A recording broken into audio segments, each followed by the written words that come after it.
Bab 888, Raja Golok. Di seberang Mileye, Melita terdiam. Melihat kebisuan Melita, Mileye berkata lagi, "Kakak seperguruan Chen." Pada saat ini, Melita tiba-tiba berkata, "Mengapa kamu membunuh siswa kami?" Mileye berkata dengan nada berat, "Guardian yang ingin membunuhku, untuk melindungi diriku sendiri, aku hanya bisa membunuh." Melita menggelengkan kepalanya, "Kamu licik, tidak bisa dipercaya." Mileye berkata, "Tapi menara kecil itu telah mengenaliku sebagai tuannya, bukan?" Melita mengangguk, "Aku tahu." Mengatakan itu, dia memandang Mileye, "Teriam satu pisau, jika tidak mati, aku akan menghunus satu pisau lain." Mileye. Melita meletakkan tangan kirinya di gagang pisau di belakang pinggangnya. Dia maju selangkah, niat pisau langsung menyelimuti Mileye. Mileye hendak berbicara ketika Quen Lian tiba-tiba berkata, "Lari." Melarikan diri. Mileye menatap Melita, dia menggelengkan kepalanya. Dia tahu bahwa jika dia melarikan diri pada saat ini, itu akan menjadi duri di hatinya di masa depan, duri yang tidak akan pernah bisa dihilangkan.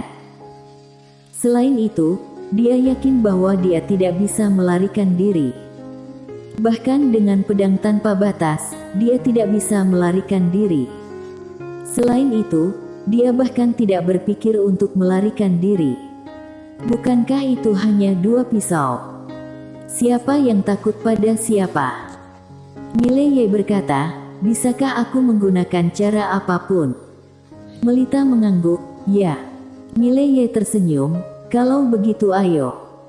Melita mengangguk dan menebas. Tebasan yang sangat biasa, namun, wajah Mileye berubah drastis. Tidak hanya Mileye, tetapi juga ekspresi roh pedang menjadi serius saat ini. Dia tidak bisa menangkis pisau ini. Bisakah Mileye menangkisnya? Roh pedang menatap Mileye, dan pada saat ini, jimat warna-warni tiba-tiba terbang di antara alis Mileye. Jimat pelanggar batas. Menghadapi Melita ini, Mileye tidak berani menyimpannya lebih lama lagi. Dia langsung menggunakan jimat warna-warni yang diberikan Sekte Abjad kuno kepadanya. Ketika jimat itu muncul, jimat itu tiba-tiba berubah menjadi ujung pedang dan menghilang. Hancurkan batas. Bang! Di lapangan, ruang hampa tiba-tiba retak, dan ruang hampa sama sekali tidak tahan dengan kekuatan jimat ini. Bang! Dengan suara ledakan, ada suara pecah di lapangan, dan sesaat kemudian, jimat jatuh dari atas kepala Mileye. Itu adalah jimat 7 warna, dan pada saat ini, jimat 7 warna ini telah kehilangan kilaunya. Dirusak. Tapi untungnya berhasil memblokir pisau Melita. Mileye menyimpan jimat 7 warna, lalu memandang Melita, yang mengangguk, seperti yang diharapkan dari jimat yang dia gambar. Memang kuat, tidak heran guru sangat menghargainya saat itu. Mengatakan itu, dia memandang Mileye, "Terima pisau lain dariku, yang ini, aku tidak akan menyimpan kekuatan." Setelah suara itu terdengar, dia maju selangkah dan pisau di tangannya tiba-tiba terbang. Pisau ini, sangat lambat tanpa cahaya pisau atau energi pisau, itu adalah pisau yang sangat alami. Di kejauhan, wajah Mileye memucat pada saat ini. Dia tahu bahwa jika dia tidak melakukan yang terbaik dengan pisau ini, dia pasti akan mati. Mileye tidak berani menahan lagi. Dia menginjak kaki kanannya. Ketika pisau sampai ke posisi di depannya, kata, "Tahanan berwarna merah darah" tiba-tiba muncul di atas pisau. Pada saat yang sama, sebuah cahaya merah langsung menyelimuti seluruh pisau, tetapi detik berikutnya, bang! Kata, "Tahanan berwarna merah darah" menghilang begitu saja. Namun, pisau itu juga merupakan lebih ilusi, dan saat ini pisau telah sampai ke alis Mileye. Pada saat ini, Mileye tiba-tiba meraung, dan kekuatan misterius tiba-tiba muncul di sekitarnya. Domain pedang. Bukan hanya domain pedang, tapi juga aturan Tao ruang hampa, keduanya saling menekan. Bang! Pisau itu tiba-tiba berhenti, tetapi pada saat ini, pisau itu telah menembus setengah inci di antara alis Mileye. Seluruh pisau bergetar hebat, dan bersamaan dengan itu, adalah tubuh Mileye tidak bisa lagi menahan kekuatan pisau ini. Di seberang Mileye, Melita tidak menyimpan pisaunya, juga tidak menembak lagi, dia hanya memandang Mileye seperti itu. Kalai dia ingin membunuh Mileye sekarang, hanya dengan satu pikiran. Karena jika dia memukul lagi, Mileye tidak bisa menerimanya bagaimanapun caranya. Namun, dia tidak menembak. Telapak tangan Melita terbentang, dan pisau di antara alis Mileye tiba-tiba terbang ke tangannya, dia berbalik dan pergi. Di belakangnya, Mileye tiba-tiba berkata, "Kenapa?" Melita berhenti, dan dia berbisik, "Aku benar-benar ingin membunuhmu, karena kamu sangat baik, kamu memusuhi akademi, dan akademi akan dalam bahaya di masa depan."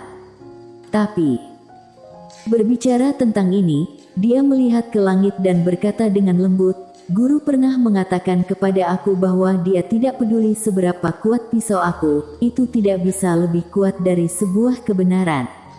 Aku bertanya kepadanya apa kebenaran itu, dan dia mengatakan itu adalah kebenaran dalam hati.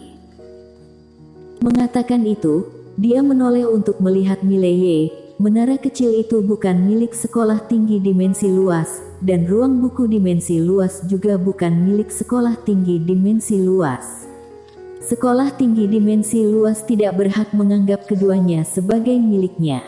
Menara menganggapmu adalah tuannya, maka itu milikmu. Akademi menentangmu, itu adalah salahnya akademi. Jika aku datang untuk membunuhmu karena ini, itu adalah salahku. Namun, jika kamu ingin menghancurkan akademi suatu hari, aku akan membunuhmu. Setelah mengatakan itu, dia berbalik dan pergi.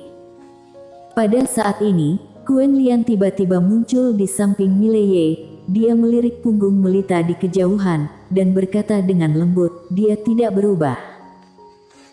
Mileye memandang Quen Lian. Quen Lian berkata dengan lembut, dia sebenarnya sangat kasihan. Dia awalnya seorang cendekiawan, keluarganya jatuh miskin dan hancur. Majikan yang lewat dan menyelamatkannya. Dia berlutut di luar pintu majikan selama 10 siang dan malam, untuk memohon majikan untuk membalaskan dendamnya. Majikan tidak membantunya, tetapi mengajarinya membaca dan mengajarinya belajar pisau. 5 tahun kemudian, majikan membawanya ke sekte yang membunuh keluarganya dan biarkan dia membuat pilihannya sendiri. Mileye bertanya, bagaimana dia memilih? Quen Lian berkata dengan lembut, dia sangat takut pada awalnya. Dia takut jika dia membunuh musuh, majikan akan mengeluarkannya dari akademi, tetapi dia tidak rela kalau tidak membalas dendam. Pada akhirnya, dia masih membunuh semua musuh dan setelah membunuh semua musuhnya, dia berlutut di depan majikan dan bersujud 3 kali lalu ingin bunuh diri, tetapi majikan menghentikannya. Majikan mengatakan kepadanya bahwa membunuh orang harus membayar dengan nyawa, ini adalah kebenaran, jadi dia tidak melakukan kesalahan. Mileye terdiam. Quen Lian menambahkan, sejak itu, dia menyimpan kata-kata majikan dengan kuat di dalam hatinya, dan dengan menggunakan kebenaran sebagai golok, mencapai ilmu golok yang tak tertandingi. Dan dia juga dihormati oleh dunia sebagai Raja Golok. Mengatakan itu, dia memandang Mileye, kamu harus bersyukur, bersyukur bahwa bukan Wita yang datang kepadamu kali ini, jika tidak, kamu mungkin mati. Mileye sedikit mengernyit, Wita. Quen Lian berkata dengan lembut, di antara semua muridnya, dia adalah satu-satunya orang yang memiliki kekuatan di bawah guru suci. Dia tidak suka membaca, tetapi dia suka bermain dengan tombak. Keterampilan tombaknya tidak ada bandingannya di dunia. Di akademi, kecuali majikan, dia tidak takut pada siapapun. Dia telah bertarung berkali-kali dengan kakak tertua sebelumnya, dan dia sangat kuat, yang dikenal sebagai Wita Zhang pembasmi dewa dan hantu dengan satu tombak. Miley Ye berkata dengan nada berat, "Nona Quen Lian, jangan menakutiku." Quen Lian menggelengkan kepalanya. Ketika majikan ada di sana, ada banyak master di akademi. Pada waktu itu, akademi sangat bagus. Sayangnya, dengan tidak adanya majikan, banyak hal telah berubah. Tahukah kamu, bukan yang lain yang mulai memperebutkan menara, tapi orang akademi sendiri. Alasan majikan pergi bukan karena dia tidak peduli dengan akademi, tetapi karena dia tahu bahwa orang-orang di akademi telah berubah. Dia bisa mengubah akademi, tapi dia tidak bisa mengubah hati orang. Berbicara tentang ini, dia berhenti dan berkata, hal yang paling tidak stabil di dunia adalah hati manusia. Miley Ye menggelengkan kepalanya, sepertinya, aku harus bekerja keras. Quen Lian mengangguk, kamu harus bekerja keras. Untuk membuka ruang buku dimensi luas, kamu harus bekerja sama dengan menara kecil, dan menara kecil telah mengakuimu sebagai tuannya, sehingga akademi akan menganggapmu sebagai ancaman terbesar. Miley Ye berkata, tapi menara kecil itu tidak lagi ada padaku. Quen Lian menggelengkan kepalanya, mereka tidak akan percaya. Mereka tahu kemampuan menara kecil itu. Jika ia mengakui kamu sebagai tuannya, selama kamu mau, menara kecil itu pasti akan kembali kepadamu. Miley Ye. Quen Lian menambahkan, sekolah tinggi dimensi luas adalah kekuatan pertama alam semesta 5 dimensi saat itu, kamu tidak dapat membayangkan latar belakangnya. Oleh karena itu, prioritas utama kamu sekarang adalah menjadi lebih kuat, belajar dari roh pedang, dan meningkatkan tingkat alammu. Miley Ye mengangguk, aku mengerti. Mengatakan itu, dia menatap roh pedang. Aku terpaksa merepotkan nona roh pedang dalam kurun waktu ini. Roh pedang mengangguk, ayo kita mulai.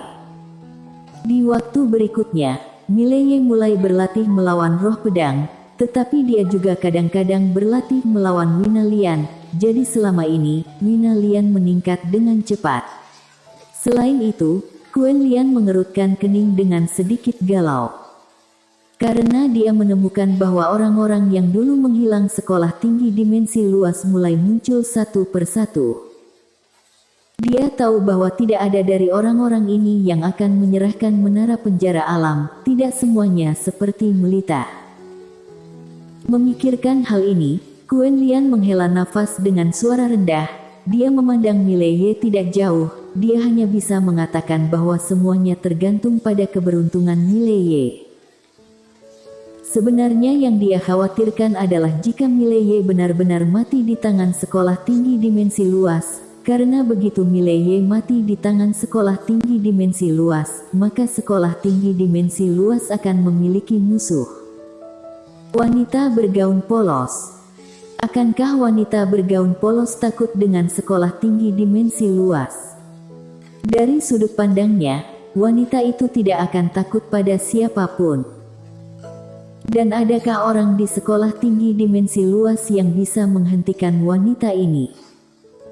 Bahkan jika Master Lady muncul, dia khawatir itu tidak akan bisa menghentikannya.